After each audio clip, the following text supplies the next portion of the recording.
I'm Tony, and I'm going to talk about the biomechanics of the forehand tennis swing. For the first phase, the backswing leading phase, as the player moves the racket backward, upper limb muscles are used. It all begins with a hyperextension of the arm back by using the latissimus dorsi and the pectorals. It's all about developing proper linear and angular momentum to perfect and control the swing. The larger muscles contract along with the smaller muscles to produce energy needed to transfer complete body power to the racket. The internal rotator muscles must accelerate the upper arm in the swing before the external rotators contract. The legs are the primary source of energy. In the forehand stroke, there is a definite increase of shoulder muscular activity, which involves the subscapularis, pectoralis major, and the serratus anterior. This angular momentum directly affects increased racket velocity. Rotation is created as a result. One must have maximum movement of rotation to gather power prior to releasing the forehand shot. The racket should be in a horizontal position. Hip and torso rotation allow you to take advantage of the kinetic chain. The kinetic chain begins from the ground up, and the arm is merely the conduit for power. In this first phase, it's all about being in a perfect body ready position. In the second phase, the movement or forward acceleration phase is when the racket is stretched forward with the ultimate goal of ball contact. If one is right-handed, you will turn the left shoulder to the oncoming tennis ball. At this stage of your preparation, it helps to have your racket halfway back. The left shoulder is turning and the right hand is relaxed. The tennis forehand is a continuous process. Sequential body movement is used in the striking movement of the forehand swing technique. Sequential movements ensure that the ultimate final segments follow a curved path. This is what allows for the advantage of maximum force at impact or release. The trunk and upper arm rotation are the most important mechanisms involved in the forehand. The most influential joints towards racket speed in the forehand swing are the shoulder horizontal adduction, internal shoulder rotation, and wrist flexions. Peak joint angles also contribute in this phase to maximize ball speed. As the shoulder horizontal abduction increases, it affects ball contact. The goal in this phase is for the upper and lower limbs combining and rotation causing the racket to increase speed from the center of the racket.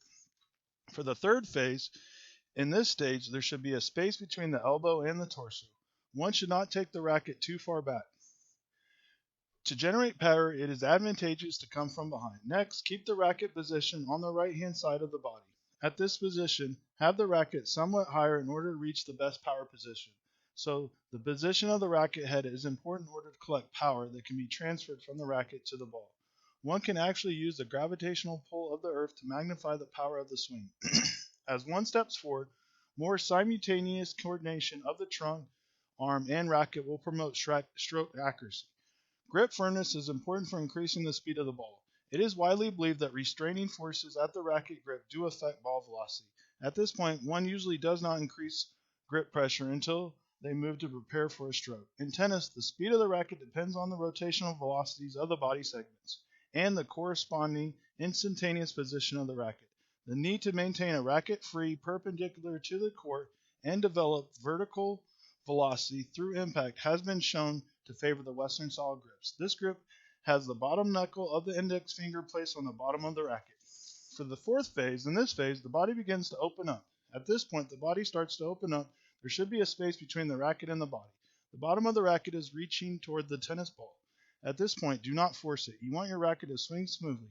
Your wrist is slightly back as you take the racket back. This should enable you to be in the most perfect power position. Peak axial, hip, and trunk torques occur after the initiation of the forehand stroke. You want the energy through the trunk to the upper extremity. Joints are most likely the greater contributor to racket speed in the forehand based on peak net joint movements, shoulder horizontal adduction, internal shoulder rotation, and wrist flexion. Therefore, sequential movement of several body segments allows for each segment to recover elastic energy from the muscles. Finally, the path of the racket at the moment of the ball impact affects velocity and spin of the ball.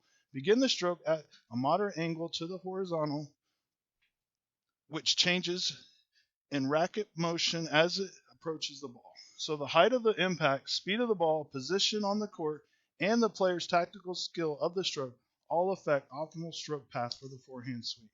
For the fifth and final phase, follow through or post swing phase. This follows a movement of the racket contact to the ending of the forehand swing. The arm that is extended is adducted with the pectorals and the latissimus dorsi. In this contact position, you want to accelerate through and ultimately finish the stroke by your body. An excellent follow through allows the muscles to be more natural and not forced in your swing. A longer follow through is crucial to slowly dissipating any remainder of kinetic energy. By gradually slowing down the motion of the whole body, it assists in minimizing muscle forces required and slowing down muscle forces. In addition, an important part of the follow through is it allows the player to quickly transition into their next stroke. Your footwork used in recovery is similar to sliding and moving to intercept the stroke.